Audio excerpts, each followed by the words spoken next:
എടാ നീ കാണിക്കണത് ഭയങ്കര മര്യാദകേടല്ലേ? എന്താണ് അവിടെ അവർക്ക് നോക്കാനും പിടിക്കാനൊന്നും ആരും ഇല്ലെങ്കിൽ അച്ഛനെ ഇങ്ങോട്ട് വിളിച്ചോണ്ട് വന്ന് നിർത്തണ്ട. അപ്പൊ അവർക്ക് 24 മണിക്കൂർ ഓടേണ്ട കാര്യമുണ്ടോ? പറ്റിയ സ്ഥലത്തേക്കാ കൊണ്ടുവരണം. എന്താ പറ്റിയ സ്ഥലം? എല്ലാത്തിനും പറ്റിയ ഒതുക്കിയ സ്ഥലമല്ലേ ഇത്? എടി ഇവിടെ ഉള്ള സംഗതി കൊണ്ടല്ലേ എനിക്ക് ആകെ തല വരുത്തിട്ടാണ് ഇവിടെ ഇപ്പൊ എന്താടാ കുഴപ്പം? ഇവിടെ ഒരു കുഴപ്പമില്ലേ? എനിക്കറിയാൻ പാടില്ല. അത്ര വലിയ മുട്ടാണ് നീ കൊണ്ടുവന്ന് നിർത്ത്. അത് ഞാനല്ല ചന്ദിനെ കല്യാണം കഴിച്ചേക്കണത്.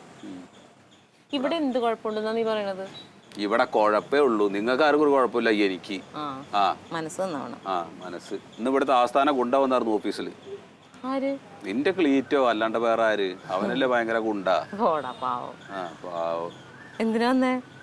ഏതോ ഒരു കോമാളിയുടെ ഗോപിയോ ഗീബി എന്നൊക്കെ പറഞ്ഞിട്ട് അയാളുടെ എന്തോ പിന്നെ കറണ്ട് കട്ടെടുത്തതിനും അയാളുടെ അത് അടിച്ചു കൊടുത്ത്. എന്നിട്ട് അത് ചീന്തി കളയണമെന്ന് പറഞ്ഞിട്ട് വെറുതെ ഓഫീസിൽ വന്ന് വഴക്കുണ്ടാക്കാൻ നിൽക്കാന്ന്.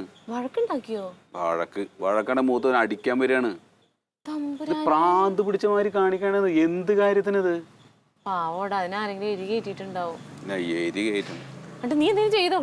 ഞാനും ചില പാസലൊന്ന് കൈ വെച്ചു. അത് ക്ലീറ്റോനല്ല, സത്യം പറഞ്ഞാൽ അവനാണ് കിട്ടേണ്ടത്. അവന്റെ കൂടെ നടക്കണില്ല. ആ പൊക്കത്തിലുള്ള ഒരു തണ്ടല്ലോ എന്തായാലും ഇവര്. നടരാജൻ ഒന്നും കൊടുത്തു. ഒന്നും പറ്റൊന്നും ചെയ്തില്ല. പാവങ്ങളുടെ എന്തിനാണ് ഇങ്ങനെ ദ്രോഹം ചെയ്യുന്നത്? അവര് പറഞ്ഞ സാധിച്ചു കൊടുത്താ പോരെ. അവര് പറഞ്ഞ സാധിച്ചു കൊടുക്കാനാ ഞങ്ങളാ കറണ്ട് മോഷ്ടിച്ചത്. അവരത് കട്ട് ചെയ്തതിന് പിന്നെ മോഷ്ടിച്ചതിനൊന്നും ആയിരിക്കില്ല. നീ ചുമ്മാ ഇത് പറയുവാണേ. ഈ എന്റെ ജോലിക്കാര്യത്തിൽ വന്ന് ഇടപെടാൻ നിൽക്കണത് എന്ത് കാര്യമുണ്ട് വരും? ഇത് ഞാൻ എത്രയോ പ്രാവശ്യം അവനോട് പറഞ്ഞല്ലേ. അറിവില്ലായ്മ കൊണ്ടല്ലേടാ. വല്ലാത്തൊരു തലവേദനയാണ്.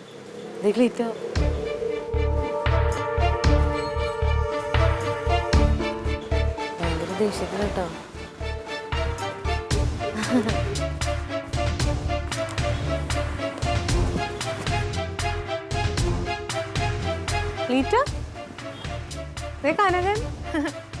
അയ്യോ, കൺകുളിർക്കെ കണ്ടോ? ഇനി ഇവിടെ അടുത്തൊന്നും കാണാൻ പറ്റില്ല. വല്ല ആദിവാസി ഊരിൽ പോയി കാണേണ്ടി വരും കേട്ടാ.